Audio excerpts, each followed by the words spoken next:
No mames, chicos, miren cómo está la lluvia. Está muy oscuro. Y miren puta, la lluvia está re fuerte. Está re fuerte. Es como tormenta, no sé. Esto se los voy a grabar solo porque el último video de Tormenta de Santa Fe se hizo muy viral. Bueno, vamos.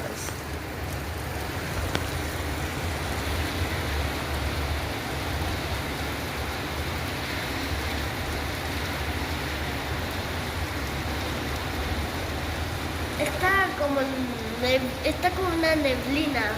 O sea, está como que no se ve.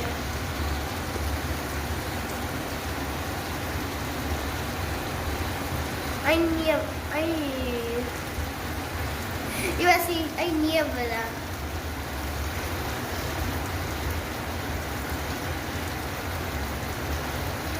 Y así es como se ve en el otro cuarto. Chicos, y acá en el otro cuarto está así, miren. Miren las gotitas. Yo por acá veo gotitas.